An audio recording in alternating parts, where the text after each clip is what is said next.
Here we go. Hey y'all, this is your host Ranger Matt from Pete Slick Podcast slash Source Pass. I got another guiding light legend here with me. This is Toby Poser. She played Amanda Spaulding. I used to have a mean crush on her when I first saw her back in the day. She played All right. from 1995 till 1998, and I'm thrilled to have her on board. Who is now working behind the scenes making movies. How are you doing, Toby? Hey, Matt. I'm doing great. It's so nice to put a face to your name, and thanks for having me on your show. No problem. And I always tell my guests, if you have any questions for me, you're welcome to ask as well. I will.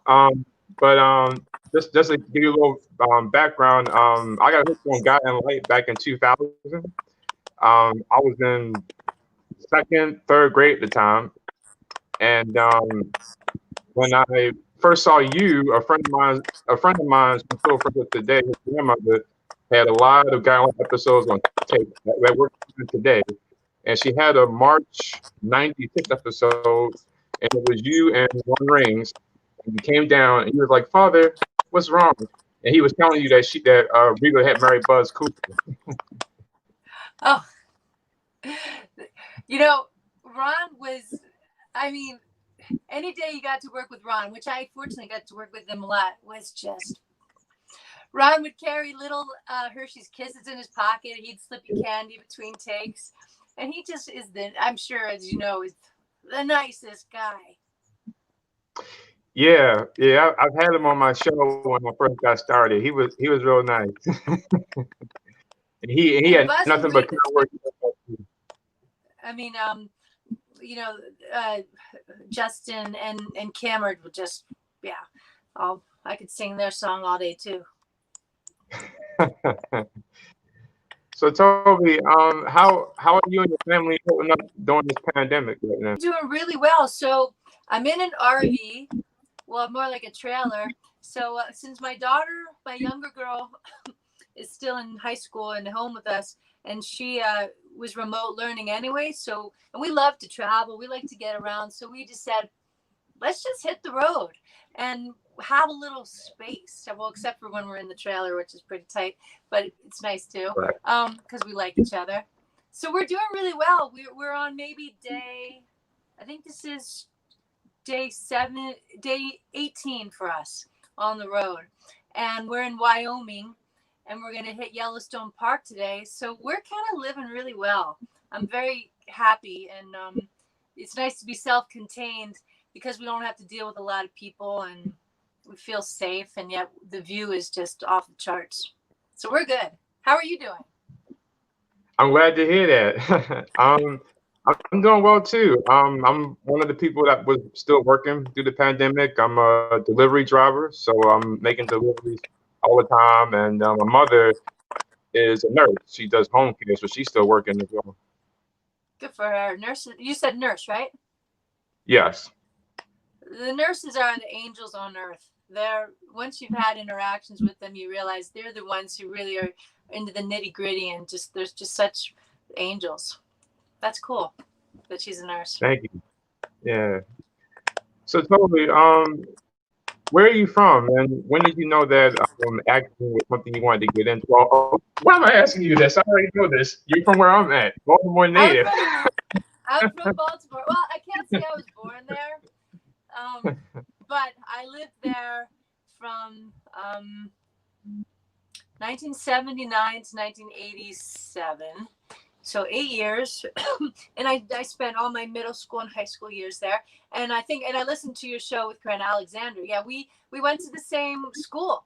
And it's so crazy because when I started to know that I wanted to act, I heard about this guy, Grant Alexander, and he's on Guiding Light, and he's on soaps, and he's just amazing, Grant Alexander. And then I go on the show, and I think I was his older sister. Yeah. On the show. So that was pretty cool. Yeah, I'm from Baltimore. Started out in Reisterstown and then was mostly in Towson. Okay, I'm very familiar with those areas. I'm new in Reisterstown my whole life. It used to be when I was growing up, it was a mall, but now it's a shopping center. And from time to time, I go to Towson. Well, before the corona happened, I would go to the mall, and it was a store across from there called Records and Tape Traders, and it had a lot of CDs and DVDs. I know that area real well. Oh, that's cool. Yeah. You're from the where are you from? Woodlawn? No. Where are you from? Yeah. Where I'm in Windsor Mill, and I'm near where Woodlawn High School is. Yeah. Okay. Yeah. Well, cool. And it feels good. I'm talking to another Baltimore native, next to Grand Alexander. Yeah. So you're Baltimore Ravens, though, right? You know what? I'm gonna tell you the truth. Before I lived in Baltimore, I grew up in Pennsylvania, so I'm kind of a like Pittsburgh Pirates, Steelers. I'm kind of a. Sorry. It's all good. As long as you're not a Cowboys or Redskins fan, you're good. But you know what? I'm up for it. I'm so open-minded. I'll kind of root for anyone. I just want a good game. Yeah. So Toby, when you was growing up, when did you know that acting was something you wanted to do? So at this school, McDonough, where Grand Alexander also went, and we had the same teacher. He was our English teacher and also our drama teacher, Mr. John Van Meter. He was the coolest guy. First of all, just I wanted to be in the same room with him because he was this kind of skinny, gray-haired guy, and he'd sit there smoking a cigarette, and he'd go, yeah, sure, very interesting. And he made you feel like you were so cool just by being in the same space with him. And he was a wonderful teacher and a great theater director. So when I was in 10th grade, I think I'd had an interest in acting, but I was a little, I was shy. I was afraid to kind of audition. And finally, in my sophomore year of high school, I auditioned, and the day that the cast list went up, my name wasn't on it, and I was so heartbroken. And then I saw Mr. Van Meter, who hadn't been my teacher yet, in the halls, and he said, "Why did you miss the first rehearsal?" And I said, "What do you mean?" And he said, "Well, you're playing the role of Lettice in Murder at the Vicarage." And I said, "Well, I didn't see my name on the list." And he said, "It said T. Foster." And I said, "Well, that's not my name." And he said, "Well, then you should have better handwriting." So I learned that if I'm ever going to audition for something, I better sign my name, clearly. So I got the role. And that was just the beginning for me. I acted in 4 or 5 other plays in high school. And then I realized, I'm going to see what happens if I go to college, because I just love this so much. I'd been playing sports, and I lost interest in sports and was all about theater. And then I did end up, going to college. I went to Tulane University in New Orleans, and I got a Bachelor of Fine Arts there in acting. And that just was my first love. And yeah. Yeah. Well, it benefited because you did a couple of good acting gigs, and of course the main show that I know you was on Guiding Light. How did that come about for you? And did you know that Amanda was previously played by somebody else? No, that's a really great question. Then there's a fun story around that. I didn't know anything about Guiding Light. I knew very little about soaps in general. And I always I'd auditioned, I think, twice for Betty Ray, the amazing casting director everyone talks about, for Guiding Light. And I think As the World Turns before that. But so maybe I had seen her twice, and I never took the auditions very seriously because I assumed they are never going to cast me in a soap. I just wasn't, I think, your typical soap person. I felt like I was a little quirky, and I just didn't think it would happen, which sometimes is a good thing, because then when you go into the auditions, you're very relaxed and you kind of are yourself and you're not stressed. So I had gone in twice before to see Betty for small roles, and I just loved her company. One time I had just come back from Russia doing a movie in Russia, and the audition lasted 30 seconds, but I talked to her for about 15 minutes. So anyway, we had a rapport, and then she called me in for Amanda, and I definitely knew I wasn't going to get that role because it called for someone who was model-like, long, with legs that went on forever. I was not model-like, and my legs are short and stocky and strong, which is why I'm a great sprinter. So I thought, again, I'm not going to get this, but every audition is an opportunity to have fun and flex your muscles. And so I did that, and then I got a call back, and that was with Michael Lapson, who was just wonderful and really loved theater actors. I'm really grateful for him that he loved theater actors, and I was in a really cool off-Broadway play at the time, a Mike Lee play called Ecstasy, and so then I got the screen test, and I was like, what is going on? And I was really broke at the time. I won't say I was homeless because I wasn't sleeping on the streets, but I was sleeping on friends' floors, and I was sleeping on my best friend Sean's floor, and I needed something great to wear for this screen test. I had $350 in my bank account. I went to a store and I thought, I'm going to buy a nice dress.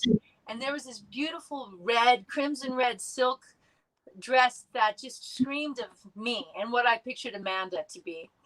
And it was $300. And I said, oh, I'm going to go for it. I'm going to spend $300 of my $350 on this dress. And if I get it, that'll be okay. And if I don't, then I better get 2 other jobs fast. So I got the dress, and the screen test was with Kurt McKinney, who was just phenomenal. I think he had to kiss 3 women that day. I think they were testing 3 women who were all really beautiful and wonderful girls. And so that was it. I wore the dress. I felt like it kind of injected me with some confidence, this beautiful silk red dress, and I got the role. And it was surprising, and then that's my casting story. Well, I got a little surprise for you, Toby. I got this. You was on an article in 1996. It was Soap Opera Digest, and this was you right here. Let me see if I can. Oh yeah, they shot that in Coney Island. They were like, "Where do you like to shoot a certain place?" And I said, "My favorite place is Coney Island. Can we shoot there?" And the photographer did. A really sweet guy. Yeah, I mean, I remember I got a few classic magazines from the 90s, and when I remember I was gonna be talking to you today, I was like, I wonder if she remembers that photo shoot. So I remember I was digging for it, and I found it. So it's my little montage to you, That's so cool. That was a great day. Yeah.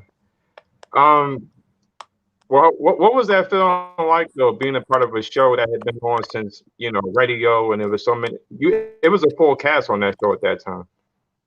Yeah, I feel like that was 75 years since it started on radio when I was on, maybe my first year, because they had a lot of celebrations. You know what? I know everyone when on your show says this, and so it probably sounds like we're all broken records, but Guiding Light had the best.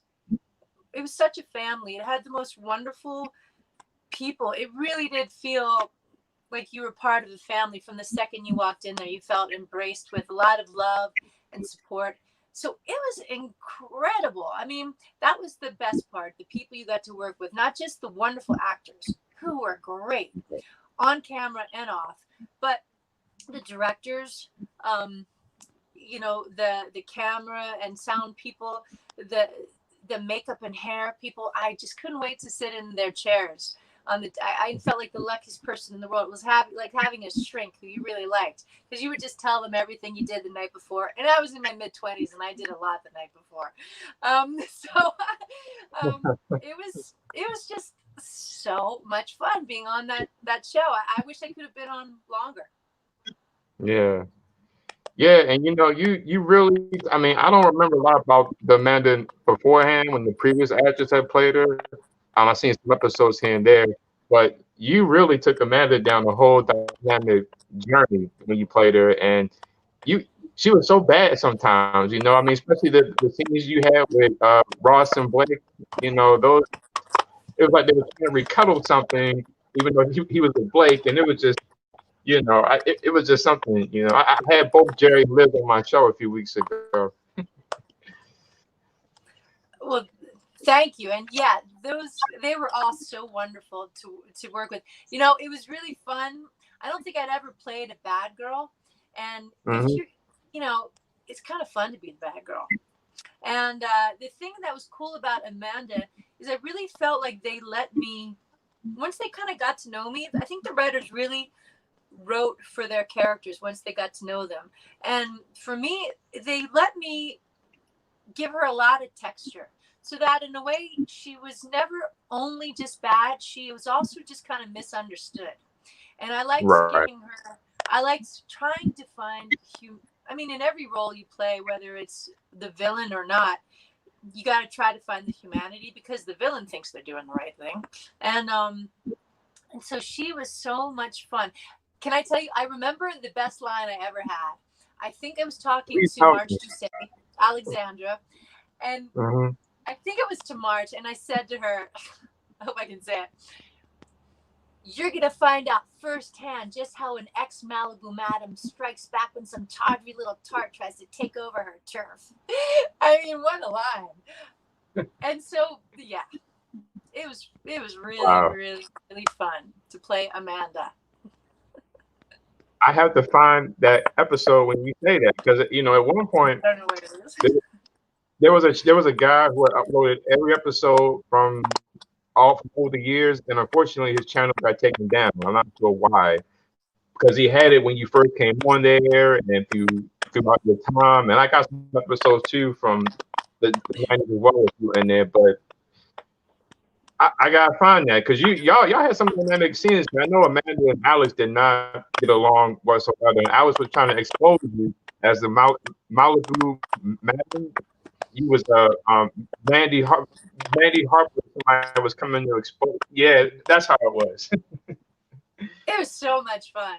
So much fun. Yeah. Oh, and can I tell you also that you know, when you play a role like Amanda, who comes from a wealthy Spaulding family, she's like a really spoiled rich girl, and she's been out being fabulous in Malibu, is the complete opposite of who I am. I would have to put on fake nails every day, and my hands sweat a lot when I'm acting. And so they would come off. Sometimes I'd find them in my crazy hair, and all the makeup. It was so much fun because it was not me. So sometimes we'd be out with people, and and I'd be out with other of the Guiding Light actors, and people wouldn't recognize me because I looked so different. Then they'd see my hair and realize, oh, yeah, that's Amanda. But so playing someone who's the utter opposite of you, you know, I don't love makeup, and I definitely have never gotten a manicure in my life. Was also really, really cool, and the outfits and playing someone who you're not is kind of a great gift. Right. And just to mention also to Alexandra, so the role of Alexandra by the wonderful March Doucet. I learned so much from her. She not only it was, I mean, I know she recently passed, but she was the classiest woman. If fans approached her, she just honored them so beautifully. I learned so much from her, and it'll bring me to tears thinking about her. And she just was so wicked, you know, on screen, and in such an arch way. Oh man, I had fun. I don't know what I did in a past life to get to act with some of these guys. I must have done something. It's ironic though. You did. It's ironic though. When I first started this podcast, I was in the process of reaching out to Mars, because when I got hooked on Guiding Light, she was on All My Children at the time. I didn't know she had been on it previously. And when she came back to the show in 2002 until the very end, I had watched her work with Alex, and I was in the process of reaching out to her for an interview when she passed away. So I didn't get a chance to talk with her. So, but she was really dynamic on the show. And, there was an episode she did in the show's last year where she slapped Alan Ron Reigns. She slapped him across the face and was trying to get him in check. She always would get the boys on the show in check all the time, and I love that. Yeah. So when you was on the show, you worked with both Rick Hurst and Michael Dietz as Alan Michael Spaulding. What was it like working with both of them? Oh man, I was thinking about Rick Hurst recently. I wish I had longer to work with him because he was. I mean, they're both wonderful, but I'll start with Rick. First of all, he was incredibly welcoming. When I came on, I was so nervous the first day, and I think I only had one line, but he was just so reassuring, and what a great actor, right? I mean, his skills and he had such a cool look. He's such an intelligence. I found him to be an incredibly intelligent actor. So I sure wish I had longer time with him. He was just wonderful. He was so wonderful. And he was just so down to earth. And I know he had a family. He just intrigued me, this guy. He really intrigued me. And then Michael Dietz was great as well. He was incredibly warm, and he had those great eyes. I mean, he was really fun to have as a little brother. He was great too, and I understand he's doing has done a lot of cool stuff since then. So yeah. Again, wonderful people. So I couldn't have this interview without you talking about him because you worked with him quite a bit. What were your memories of working with Michael Zaslow as Roger? Yeah, Michael, what a wonderful guy. It's so funny. Someone who could play such a mean dude on screen was just absolutely warm and loving and generous off screen. I have such tender memories of Michael because he was when I started working with him was when he really started having symptoms of his ALS, and it was a very poignant time, and I felt like my connection to him was very intimate because he was so vulnerable, and I think back on that and just my heart goes out to him, and his family. So it was really, really, I mean, it's making me tear up. It was so wonderful. And he's such a good actor, but we would do these scenes and after he just needed reassurance. And I was quite a bit younger than he was. So I felt like there was a connection there that I will just always value.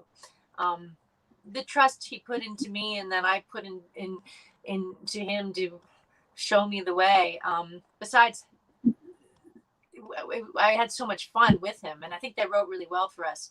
And I was really disappointed by how the soap had handled his situation. I think they could have handled his diagnosis with a lot more grace. And they recast him, and I really enjoyed the recast Roger. But working with him was magical, and it's just it's sad to think about him. But I'm so grateful. How lucky am I to have eventually married, that they put me together with him. I mean, he's kind of iconic in the soap. Yeah, yeah, he next. A few weeks ago, I did this thing on Facebook. There's a guy like Facebook group, and I put a picture up. One was with Roger, Michael, and one was with Alan, Ron Reigns. And the question I asked was, who was the biggest villain on Springfield, Alan or Roger? It was too hard to compare, but a lot of people said Michael was really, really good, and I wish I could have, met him and gotten to know him. He was a good actor, even though he played the heck out of Roger. There was a lot of times you wanted to slap Roger in the early years. He was so bad, but Michael was something else.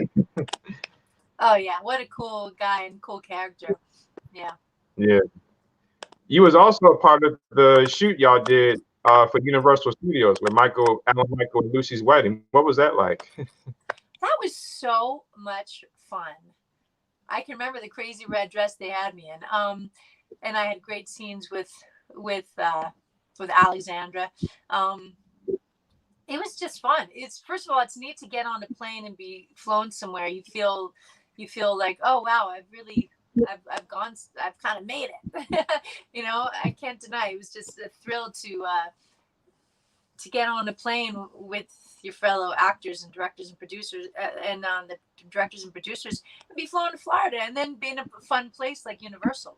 It just was so much fun, and I really loved. I really got along great with Kevin Mambo, and I remember Marcus, hanging out yeah. with him a lot. Yeah, Marcus. What a great guy. I loved hanging with him. So when I think back, my mind immediately goes to Marcus. Well, Kevin Mambo, and hanging out there. It was fun. Yeah, I in some ways, I think Rick Hurst did an interview where he was talking about that it was an interesting storyline that they did because he was going to leave the show. But I love that whole story that y'all did, and it was fun. You had to see there was like y'all had to get to the airport to the hotel, and there was like ducks walking around you guys, and you was still arguing and fighting with Alex and Buzz and Alan was going at it, but then your brother Philip is lurking around because nobody knows he's showing up there, and it's like, what are you doing here, Philip? Nobody wants you here. It's been 5 years. Yeah, I was just gonna say that was when I first met Grant in Florida, and I was a little intimidated because, first of all, I had known about him from school. He was just like a celebrity at our high school. And then there I was there, acting with him. We're in the same family. And then you meet him and he's this tall, handsome, kind of intimidating guy when you look at him. He's just like jawbones forever and those blue eyes. But then when you get to know him, he is the most lovable guy. So at first I was a little nervous. I was definitely intimidated. And then thankfully, it didn't take long to realize, we're family and we go back to Baltimore. And, but yeah, that first day though, Matt, I was nervous with him. Can't deny it. Oh, yeah, because he played Philip since 1982, and he was really known on that show. And yeah, I honestly, whenever when I interviewed Grant, and a lot of folks, including you, on one hand, I'm an interviewer. On the other hand, I'm a little nervous. Like, this is my fan because I've been a fan of you guys for so long, and I'm like, I'm talking with Philip. I'm talking with Alan. I'm talking with I interviewed Tina Sloan twice. I'm talking with Lillian, and now I'm talking with Amanda Spaulding. And you still got the gorgeous hair like that you had on the show. You still got it. I do still have it. It's a little grayer. Thank you. You're a great interviewer. You're a great. I love. You're a really nice interviewer. You're very warm, and it's easy to feel at ease with you. Thank you very much. I gotta tell you. So, watching Guy in Light, when I first found out about soap operas in general, I first saw Young and the Restless, and I tell people the story all the time. When I first saw it, I was like, okay, ballroom and the bedroom. What is this? What is this on TV? What is a soap opera? So I got hooked on As the World Turns and then Got in Light. And from that, because I'm an only child, it was only me and my mother. I'm like my mother's miracle baby because she couldn't really have children. And we always moved from place to place when I was a kid. And watching Got in Light was kind of like my escape. And I would always write stories. I came up with my own imagination even as a kid from watching Got in Light and you guys. And it led to me being a writer. I've done some short films when I was in college. I did one called Shaking Ground. That was a soap opera, basically. And like right now, I'm doing this documentary about Guy in Light because it touched so many people, including me. And it was on for so long. And it's people like you that made the show what it was. Otherwise, it wouldn't have been.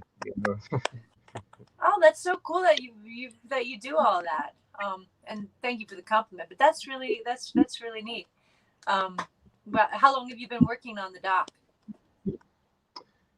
I've been doing it since well, I had a rough copy finished halfway, and my editing too froze for some reason. I don't know why.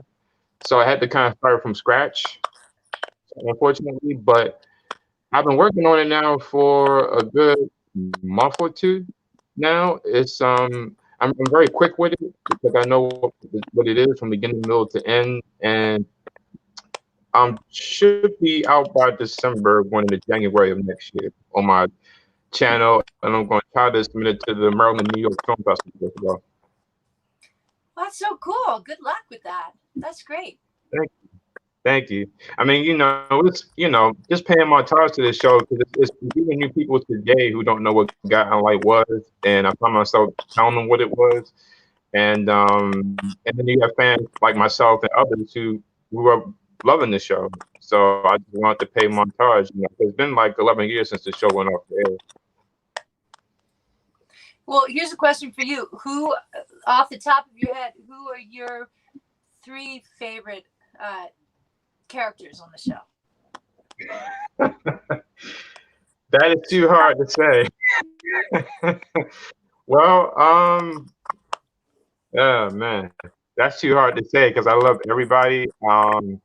I'll say this though, my top couples on the show was Philip and Beth, Harley and Mallet from the early years, Reva and Josh, and Ed and Maureen. Those were kind of my first couple favorite ones off the top of my head.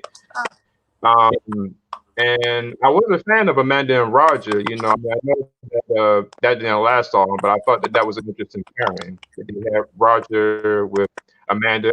I first thought it was Roger's way of sticking it to Alan because they hated each other for years, but I thought that was a dynamic pairing between these two. But favorite character, that's too hard to say because I love everybody. Oh, that's nice. There are a lot of lovable, characters. What was it like for you when well, I know Michael, how do you say his last name? Leibson? He's the producer. Michael Leibson, yeah. I think that's Michael Leibson. He was when you joined the show, who cast me, yeah. And then he left and Paul Rausch came in. What was that change like for you? I felt like when Paul came on, I mean, I guess looking back, I didn't have as much of a interaction with Paul as I had with Michael, and maybe the storylines were sort of changing by then. I mean, the show was great. I guess I just I felt kind of close to Michael because of his love of theater, because he brought me in, and he was someone that I could go to his office and just say, hey, and I didn't have that as much with Paul. That's not his fault. I just had other distractions, I guess, or was already felt like I was kind of in a groove. But so I sort of, when I don't have as much to say about Paul. It's okay. But I will tell you, since I got, can I mention real fast though? And I'm sorry if I'm jumping the gun and you were going to ask me, but I talked about, sort of my foe in Alexandra, but Blake, played by Liz Kiefer, she was also, my, we really duked it out, literally. And and I keep in touch with Liz. I'm kind of overdue to see her. What a great actress. And what, she and Jerry, also just the classiest guy on earth and the most wonderful actor. Acting with them was so much fun. I just had to mention that when I look back so fondly on every moment I had with them, Now, wasn't there an episode where you and her fought and she locked you in a room somewhere? Yes. Yeah. There was one thing in the bathroom in Halloween, and I was dressed as a belly dancer, and she was dressed maybe as not as a German actress, I feel like. Anyway, I'm forgetting, but and she I think she slugged me, and we threw pies in each other's faces. I think that was really fun. That was a Halloween episode, and then there was an episode in a cabin, I believe, and she locks me in there, and I'm having this fantasy about Ross. That was so much fun. Blake was just a bomb to act with, and they wrote so well. Our scenes were so much fun, and then when she had the kind of story with Michael O'Leary, that was really fun to act with him too, because he was always on Blake's side, and he's a fun guy. Yeah. I was going to ask you, I mean, I know y'all didn't work together, but did you have any memories of him? Because he was always him and Grant was always the funniest guys on set that I hear. I had a really fun scene or two with him in a hospital. They were some of my most favorite scenes that I remember. Yeah. And Kurt McKinney too. I got to work with some because he was my John in Malibu. What a great actor, and Maeve too. I mean, when you're on screen with Maeve Kincaid, it's like, whoa, she is just the real deal and cuts right through you with those eyes, and she's just so still and poised. Yeah, it was all so good. Yeah. So I gotta ask, so after 3 years you was off the show. I mean, what happened? Were you let go, or did you leave on your own? No, I was definitely let go. A little short of my contract. I think they had recast. Roger Thorpe, and I think that the story just wasn't going anywhere. They kind of gave us a little bit of a lame ending. They marry and disappear. It's not like we went off with fireworks or anything. I think they didn't know what to do with that storyline. Maybe the fans weren't into having a cast Roger, or they just weren't into the storyline. I don't know. They just let us go. And I'll tell you something interesting. So the day before they let me go, that I was told I was going to be let go, I found out I was pregnant with my first kid. Wow. And I wasn't married or anything. And so they didn't know I was pregnant. And actually the first people I told were Kim Zimmer and Liz Kiefer. That just tells you a lot about them. They were the first people I went to, because I just was like, what is going on? And they were both so wonderful to me. I'll feel forever grateful to them, how they just were sounding boards for me on that day when I was like, whoa. And then the next day, when I was still sort of reeling from this news, I was let go. And it was like, this is pretty funny. But I didn't, obviously I never had to tell them, and I continued acting. I was pregnant, nobody really knew except for them in my last days acting there. No, they just let me go. I don't know. And then it was over. I would have loved to have had a longer stint with them. Yeah, because for me as a writer, looking at, I know I was young then, but watching that when you and Roger was paired, I know Michael was gone and Dennis Perlato had took over at this point, but in the end, because you guys weren't on a lot either. It was really a lot of Reva and Josh and Philip and Harley and Beth. You guys kind of was the background. Y'all kind of came in here and there. Y'all had a dinner scene at Ross and Blake's house, and then toward the end, they kind of did this thing where Roger was trying to figure out if he wanted to be back with Holly or Amanda, and then Fletcher, Jay Hammer was gone too around the same time you left. And it was just, you go ahead. But yeah, it was, for me, I would have had something where I would have had like Amanda spy on Roger as he's talking to Holly, and then maybe did something so left field where they might have ended up together, and then she would have either did something with Fletcher or Ross, just something Amanda-ish, like, that's my creativeness talking again. I agree. I think there could have been something with a little more, a ride out of the storyline with a little more pizzazz. It was a little bit of a dud, but I was grateful for the job, and then I had my first kid, and that's what I was doing, and I had my first daughter, Lulu, and it was beautiful. And I actually had some tough times after the show because I didn't know what I mean, I wasn't one of those characters who was for me, that was I was making more money than I'd ever made acting. It wasn't, I'm sure it was quite not a lot, but by other certain Right. standards. But I'm just mentioning it because I was irresponsible with that money. So after I left the show, I was broke once again, you know, and I got married and had my kid, and I went back to waiting tables, and it was very humbling for me going from something like playing on the soap to waiting tables. It was great. I mean, things like that really give you a backbone, and I'm grateful for every experience. But I definitely learned that if I was going to do well again, that I should be a little wiser with my dollars. Tell me about them. I mean, do they have any interest to be an actress or producer like you? Oh, could you repeat that?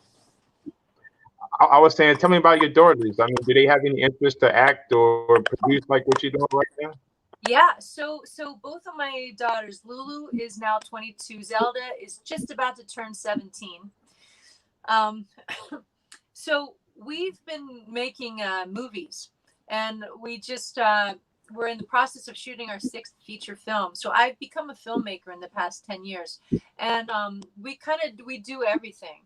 So we between Right. the four of us, we write, we direct, we all run the camera. I produce the films, we co-direct, we act in them as well. And so both of my kids are really great actors. Lulu went on; she just graduated college last spring, so she's not acting, and she eventually grew to enjoy shooting using the camera more than being in front of it. But in our new film, she's finally back in our. She went away to college, so she wasn't so much in our last film, but the one that we're shooting now, she was home this summer, and we got to shoot her again, and she's a phenomenal actress. Now Zelda, my younger girl, has been acting from the get-go, so they started making films when they were 6 and 11 years old. Zelda is now Right. almost 17, and she's been recognized quite a bit for her acting because she's been in basically all of our films, and she's quite she too is also really compelling on camera, and she really enjoys it. Now she also is a really a talented artist, so she's great with the camera as well. And so now she's not only acting in the film as she always does, but she's also co-directing with me and my husband John, and she's also one of the cinematographers. You know, the we all shoot, but she's one of the directors of photography because she has such a good Right. eye. So yeah, my kids have definitely they definitely know their way in front of the camera. They haven't done as much theater, but they're really talented. But they also have all these other skills, filmmaking skills that they've kind of been growing up doing. That's really cool. It's interesting how generations go, where the mother or the parent is doing something, and the children get to experience it as well. That's really cool. They could be the female version of Steven Spielberg and make another ET. Definitely. Well, that's what we're doing. So on the road while we're traveling, we're also shooting our sixth feature film. It's called Hellbender. We've our fifth film entered the supernatural horror genre, and we realized that is a really great there's a great scene that comes with the horror. Wonderful they're just wonderful people in the horror scene. They love that Right. genre, and they're so friendly, and they're very accepting. They're very supportive. We've made dramas before that, 4 dramas, and then our 5th was this supernatural horror. And now we're doing that again with this one because we enjoyed it so much, and we did quite well with the 5th one. It's out in the world doing really well. Yeah, it's really fun. It's really fun, and they're totally part of it. We're just this strange family of 4 who wears every hat, and then we have a special effects guy, and he's the only other guy in our fold, really. We're busy. I'm glad to hear that. I'm glad to know that you guys are still, you're working, you're still, filming, action, cut. You went from being in front of the camera to behind the camera, and that's really cool. Yeah, Yeah, it's great, and it gives me acting jobs. If I don't have other acting jobs, I just put myself in my own film, and that's kind of nice. So I found out you did an episode of you did something on Law and Order and Sex and the City. You have any memories of that? Oh yeah. Well, Sex and the City was super fun. I was pregnant, and I was actually up for the guest star on that show who was pregnant, and in the end they were worried about having a pregnant woman up on tables dancing and everything. She was kind of a wild role. So the writer was female. She kind of felt bad about that, so she wrote in this little role at the end of the film, and I got to work with Sarah Jessica Parker, who is just so wonderful. That was really fun. Yeah, I was on all of the Law and Orders in various supporting roles, and those were really cool too. Those actors are great. They're so neat, and they know what they're doing. And you come in, and they make you feel like, hey, how many hundreds of episodes have I done, and yet I make you feel like family. That was great. Yeah, and that's one of the few shows, Law and Order, that's been on for so long and it's still on today. Yeah. So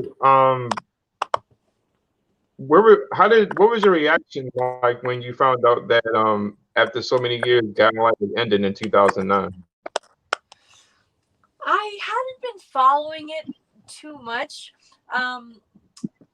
because I've never owned a TV, and I was slow on the computer, and yeah, I just am kind of like really, late to the game on that. So I hadn't been following it much at all, but I was sad that it was over because it carried such a legacy. It's like, oh man, this is the oldest show in broadcast history. This is a little sad that it's going to be over. And a lot, and not only that, but work for a lot of people had jobs on that show that they didn't have anymore. From the people who stocked the refrigerator in the green room, the wonderful people, and the people who, everyone involved. I felt bad that was done. Yeah. I remember being in high school when that first happened, and I thought it was maybe a joke because it happened on April Fool's Day, but it turned out it wasn't. And that was pretty shocking. I mean, I actually had hoped that you would come back as a Mad because you hadn't been on since '98. I was going to ask you, did they ever ask you to come back, or did you ever be interested to come back to the show? I would have been interested totally. I was never approached. I was never approached at all. I would have loved it. Sure. Yeah. So much.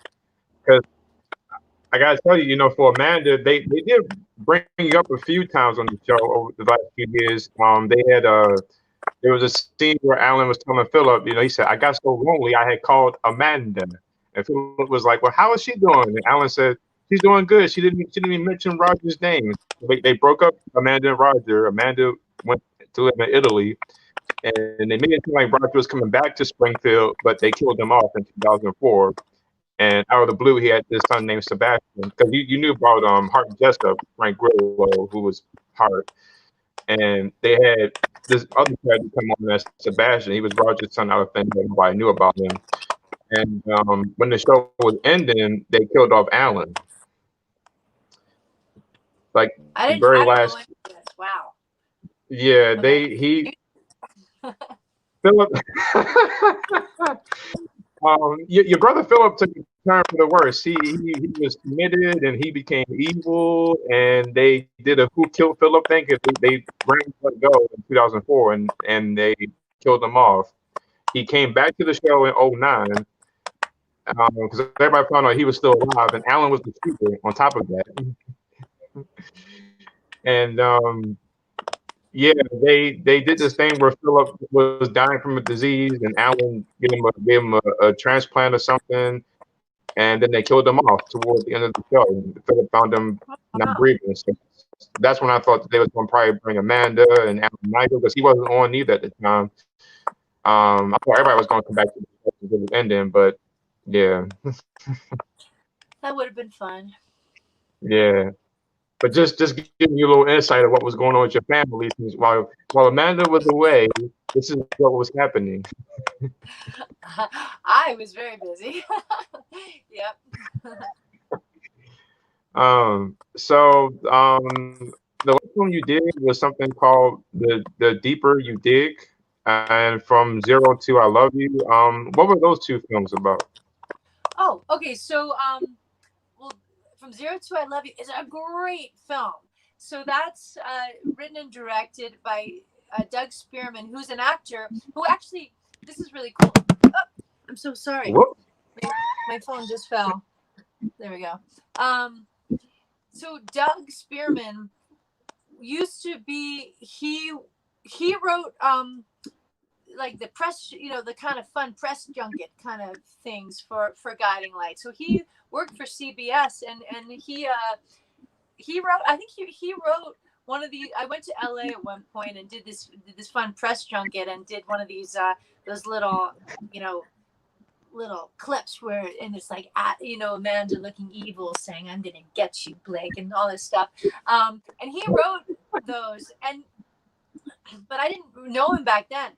I was living in Los Angeles when we started making films, and our third film, called The Shoot, we were looking for an actor, and someone said, who also did the same thing, did advertising for soap, said, "Oh, you should meet Doug Spearman." And so we cast him, and he was so great in our third film, The Shoot. And then I just had a little extra role in his film From Zero to I Love You. It's a great film. It's beautifully shot in Philadelphia. He's a great filmmaker. But The Deeper You Dig is our production company is called Wonder Wheel Productions, and so that's our fifth feature. That's the horror film we made, The Deeper You Dig, and it's a neat little. I'm very happy with that film, and it's doing very well. It just it premiered at a really great festival in Montreal in 2019, and then now this month it's having premieres in the UK and in Canada. So it's kind of just had a really nice. It's on a really nice ride, and I act in that one with John, my husband, and Zelda, and we write it and direct it, and it's shot at upstate New York where we live. It's a beautifully shot film. Yeah, The Deeper You Dig. If you like horror, you might like it. It's pretty twisty. Well, I'll check it out. I mean, I'm kind of the guy that watches romance and action, thrill. I still watch Lethal Weapons up to this day. So, but I'll check it out. A lot of people, horror's not their thing. I totally get it. I think of it as a drama with textures of horror. Because for me, everything, and even if you're doing a comedy, to me, it's a drama. You just throw in different textures and colors to make it a comedy or a thriller, or in this case, horror. It's a neat film. And I actually was going through cancer while we shot it, and it was a really good distraction for me. I had endometrial cancer. I was lucky because it was discovered really early, and I had to have various surgeries, so I didn't have to do chemo or radiation, but instead I did surgery. And so the film was it's kind of a metaphor for what I was going through, because it's about a mother who loses her daughter and tries to find her again, and it was a strange metaphor for what I was going through, losing basically my reproductive it was the reproductive cancer. So that film is very personal for me, and I feel that, and I'm great. I'm sorry about that. I didn't know. Sometimes Survivor Digest keeps up with actors. They'll say like what they doing today, and normally they mention what's going on with actors. So I never knew that. I'm sorry about that. But at least you're here, and I'm all good. I'm sure you can run from your truck to about a mile away without breaking a sweat right now. I feel really good right now.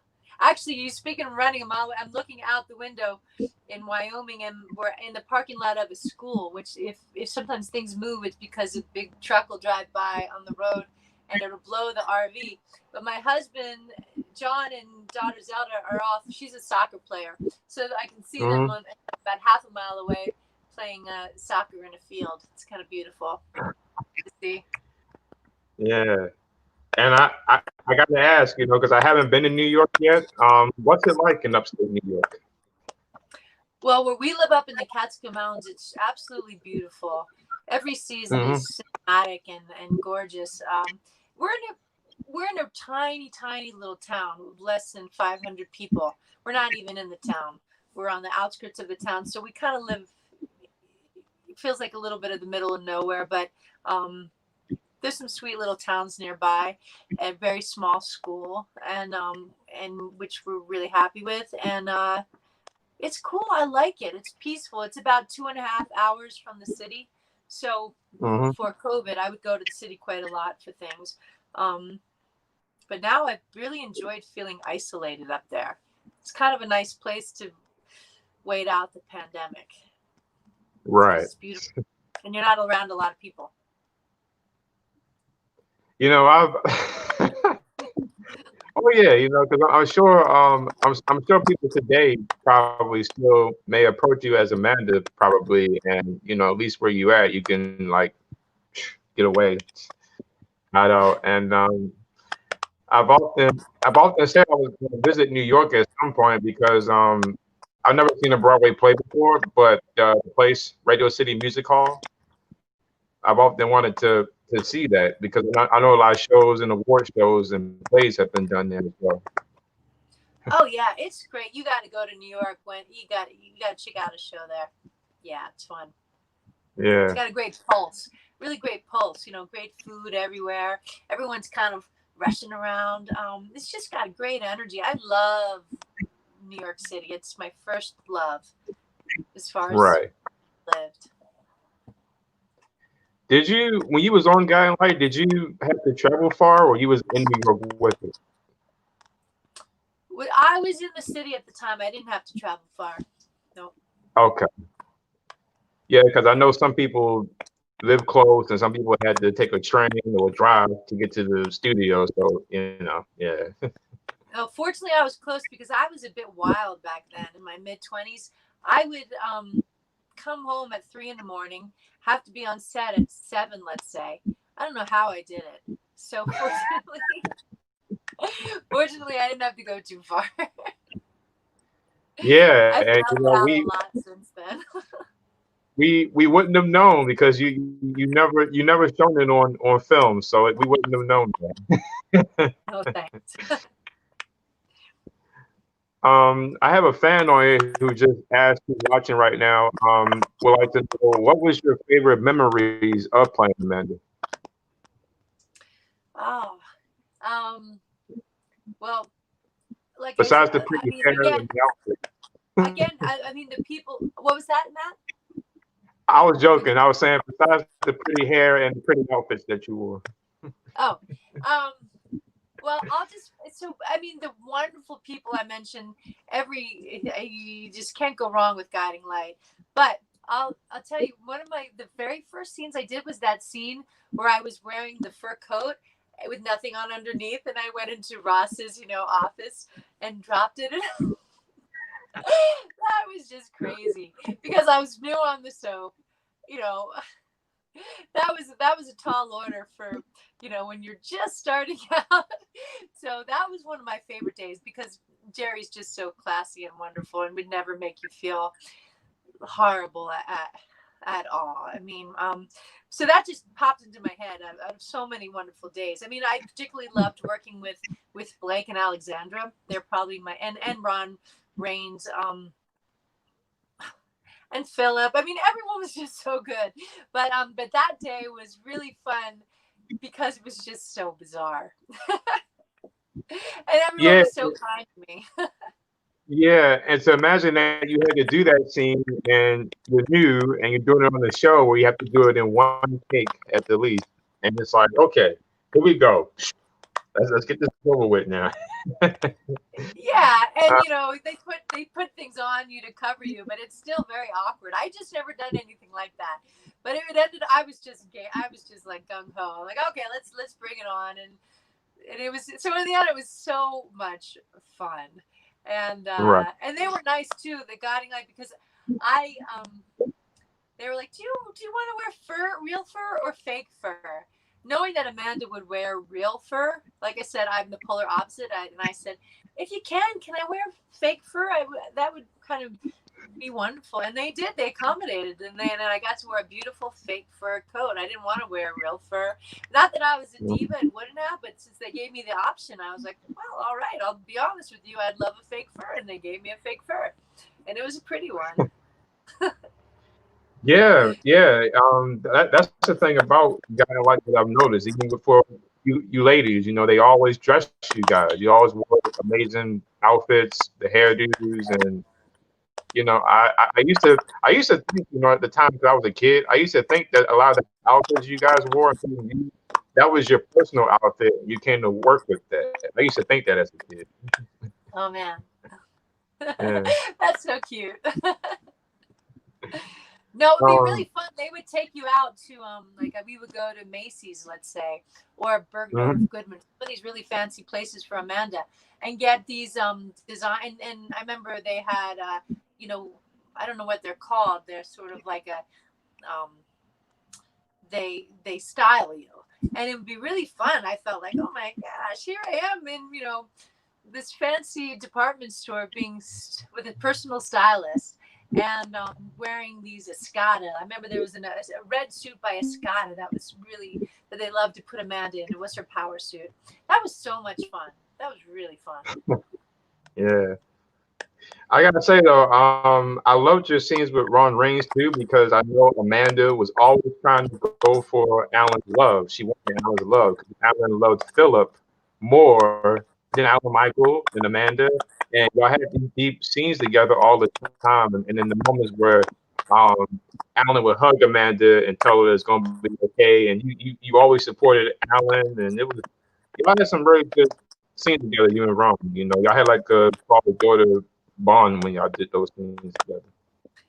Thank you. Yeah, I love those scenes too, because it gave Amanda a chance to show another side of her, like the misunderstood side I mentioned earlier that I just loved. I loved being able to show different textures of her, the little girl in her who just wants her father's love. It was a little twisted then when she learned that he wasn't her father but her brother. That was like, Yeah. whoa. And that was a big day for me because they wanted me to cry, and I'm not at the time I was never a big crier, and so when that was, I felt there was a lot of pressure on me that day, and then when I did cry, I almost felt like it was awkward and uncomfortable because when I did cry back in the day, it was like, I'm not used to doing this. It's too much energy. It was just like this torrent of energy that had to come out, and I thought, I don't look like I'm acting here.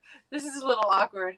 But that was a great scene. They wrote a great scene that day when she's alone in the office and she just suddenly felt this anger and rage towards someone she loved so much. Once I had a kid, it became much easier to cry. As you can see, now I'll cry about anything. Having children just cracked open my heart. Now I'll cry if I look at a pin on the floor. Man, I gotta tell you, because when I first watched the show, I thought you were his daughter. So years later, Alan was in the hospital, and he said, "Well, how many sisters does he have?" And he said, "Well, which one is it? Alexandra, Amanda, or Vicky?" And I was like, "Amanda, that's his daughter." And then fast forward, I watched the '97 episode where Alexandra, Amanda's nemesis, goes like, "Oh, that's your daughter. It's not your sister." And I was like, "What? Wait. That's not your daughter. That's your sister." I'm like, "What?" Yeah. So the weird. writers then turned it around then. Yeah, those and I know too that might have been I know that was a part of Marge's exit because she left the show after that storyline that came out. But that was that was a good writing. That was one of them Friday shockers. Where you watch it on a Friday and you wait till Monday to find out what happens next. That was one of those shocker moments. Man, she was great. Yeah. Oh, So I thought something real fast. You mentioned mhm. one of my favorite scenes too, from that previous question. There was a Christmas scene where Amanda comes down the stairs and there are all these presents, and she thinks, and she thinks one of them might be for her, and she gets so angry when there's like nothing really, or it's tiny, or I forget what it was, But this shows you how cool the writers were. I suggested that day. I said, "Hey, do you think you could put some broken glass in one of these boxes?" And when I see whose name is on it, and it was Annie, I said, "When I see Annie's box, can I drop it?"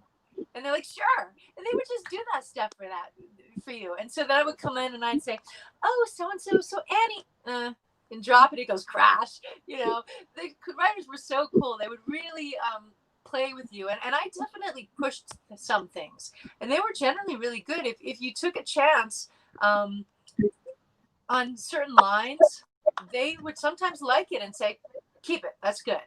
It was Right. improv would kind of come in. You couldn't take it, you couldn't disrespect them too much, but you couldn't push things too far, but you could a little bit, and they often would go with what you wanted, because they figured, oh, you know what, she kind of knows her character, and that's a good idea. So I really am grateful to the writers and directors for being spontaneous sometimes. Yeah. And Grant and one other person I talked with recently, they kind of educated me a lot about y'all working as an actors on the show, because as a kid, y'all would have so many dialogue, so much things to do in just one take or two. And I used to think maybe some of it was improv, because to have so much dialogue to fill an hour, it's like how do your mind do that? How do you do that? But as I got older and went to school and talking to people, I found out later that no, you got to have the brain muscle to do it and to memorize so much dialogue. I mean, that's tough, especially in a soap opera, but it's a good learning tool as well.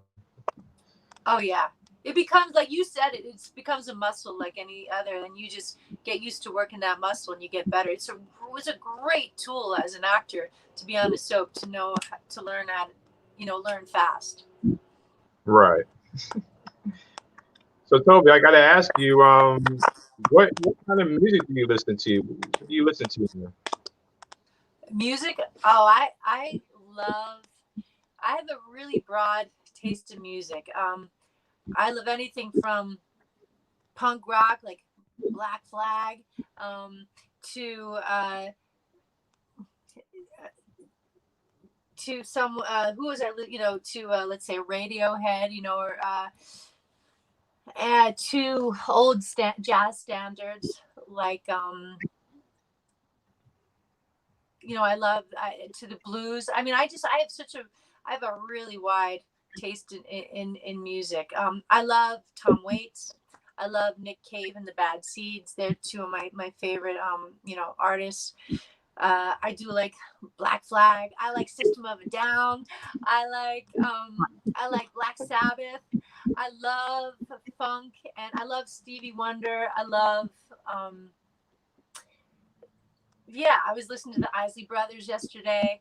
I mean, I kind of like it all. I'm not a big country fan. I say that's the only thing I don't listen to is country. Not that I'm opposed to it. Maybe I need to be educated, but otherwise, I just runs the gamut. Okay. Yeah, you said Stevie Wonder, my Sherry Moore. I'm not saying I love, Kevin Mambo and I used to talk a lot about Stevie Wonder, and talking about his really early albums too. I love Stevie Wonder. Was listening to Al Green yesterday with the family, and and the Commodores. Love me some Commodores. Earth, Wind, and Fire. I was introducing Zelda to Earth, Wind, and Fire because I had seen them live. Yeah. So I gotta ask, the Commodores or the Temptations? I think the Commodores. Okay. I'm not sure if you listen to the '80s music or not, but I did a quiz on Beth Chamberlain with this one. Hall and Notes with the Doobie Brothers. Oh, you know what? Hall and Oates. I like Hall and Oates. Okay. Doobie Brothers are great. I mean, they're great, but I have to say I only know like a couple of Doobie Brothers songs, and they're fun. I always sing along. I don't not like them, but I love Sarah's Smile of Hall and Oates. That's one of my favorites. That's one of mine too. I'm a huge Hall and Oates fan, and I got their greatest hits. I listen to their music when I'm making my routes, and I'm a kind of an old '80s guy. You know, I was born in '91. You are a youngin'. Yeah, you know, it's my age sometimes shows when I tell somebody, you know, when I was growing up, we had videotapes. We didn't have Facebook. We didn't have Instagram, and cable wasn't like how it is today. You know. That's true. Yeah.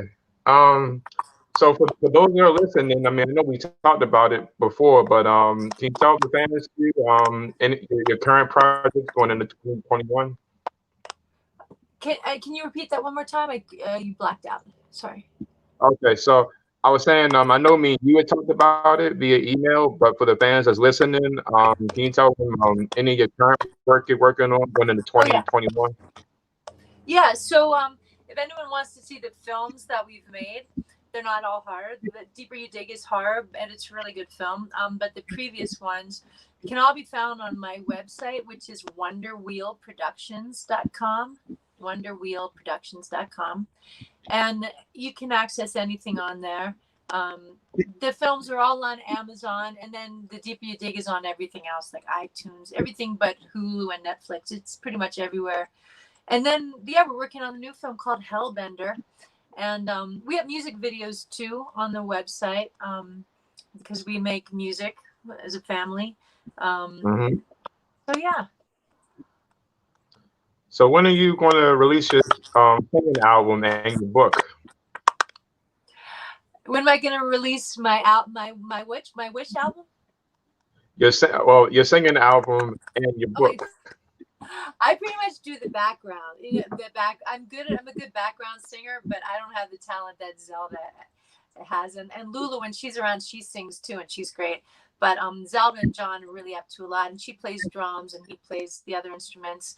So I'm just kind of along for the ride. But yeah, we were talking about making an album because we have a lot of songs, and they have a lot of songs and music videos. Things on that we have a blue special Blu-ray that has some of the videos out for the Deeper You Dig that's out now, and that's got really cool interviews with us too in some of the videos. But I'll keep that in mind. Thanks for putting the idea in my head. Hey, if you do this, I want my credit. You feel me? You got it. Oh man, so I before I let you go, I gotta do this. Wait a minute, let me call that. Okay, I got some clips here I found with you when you was on Guiding Light. I was going to show you. I don't know if you've seen them recently or not, but these are some of my favorite clips of you when you was on the show. And I forgot to mention this earlier. You had some good scenes with Cynthia Watros as Annie Dutton. Yeah, great actress and great woman. Yeah. Yeah. Well, this is one clip I found right here. I think this is you and Grant's final scene together. This is around your last year on the show, but I like y'all scene together right here. Let me turn this around here. Let's see if I can.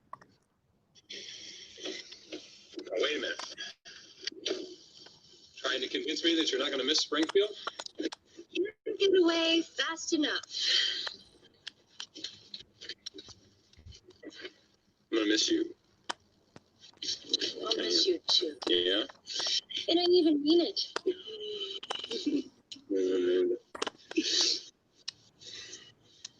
I'm sure we know what you're doing. I mean, actually marrying. I promised myself I wouldn't do this. I'm sorry. Okay. Same old song. I'm used to it by now. I hate to tell you this, but you better be. You're going to need a very thick skin if you're going to. Oh, Philip. Roger is more than just what you think he is. He's a very complicated man with many. That was one scene right there. I've never seen that before. before. Thank you for sharing that. Oh, Grant, so wonderful, that guy. Oh, that's a beautiful scene together. Thank you. You're very welcome. And I'm trying to see here. Up here it is. I found it. This is a scene with you and Liv Kiefer. Let me see here.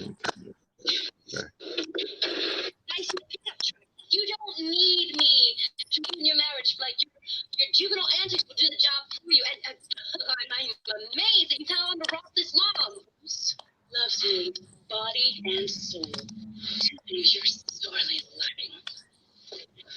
Yeah. 2, 3, 4,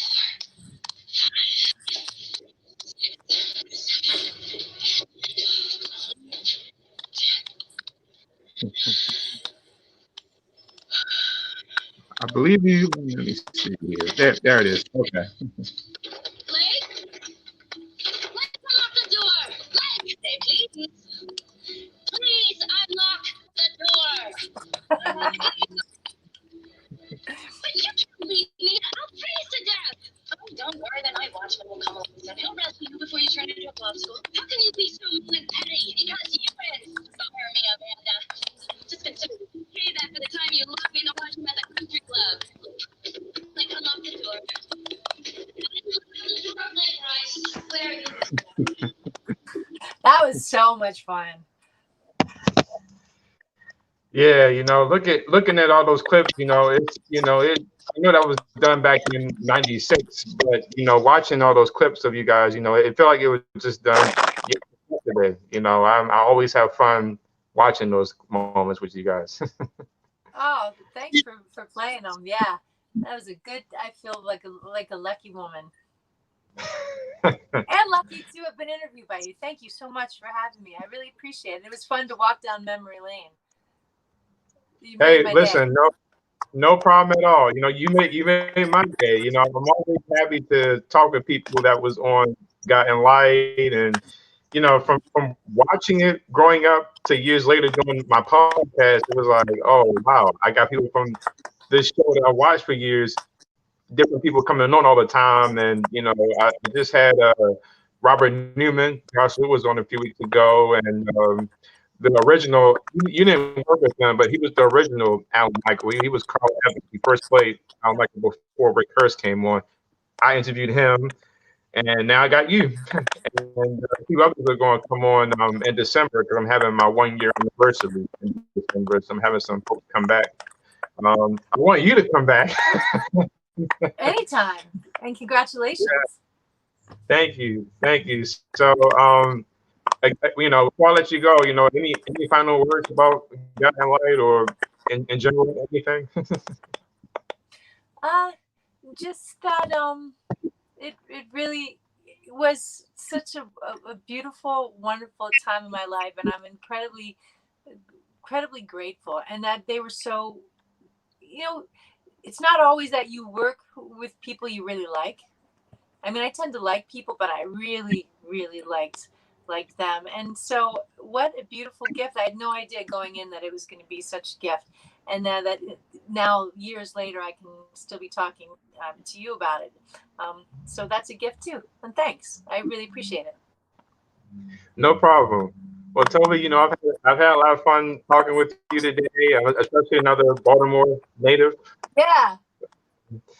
And I hope you and your family do well throughout the remainder of the year, going into the next year. I can't wait to check out your movies, and I'm going to let fans know too to check out your website about your movies, because there's a lot of Facebook fans who, when I mentioned I was going to talk to you today, was like, I loved Amanda, I love Toby, he was great, Amanda. Oh, thank you so much. I appreciate it. Yeah. So Toby, I'll look forward to watching your documentary. Thank you. Once it's like halfway through completion, I'm going to send a trailer out on my channel, and I'm going to link you and everybody else I've talked with to check it out, and just I look forward to it. I'm gonna send you the link as well so you can see it when it's finished, and I'm looking forward to it, and I'm looking forward to hopefully talking with you again. Me too. Well, thank you so much, Matt. No problem. You and your family. Y'all have a blessed one. Thank you. You too. Thanks, everybody See who you. watched. Bye. See you, Toby. See you, Matt. I don't know whether I'm off. Oh Hey, thanks. man, That was really fun. no problem. It was a lot of fun too. I better I'm let trying everyone in the RV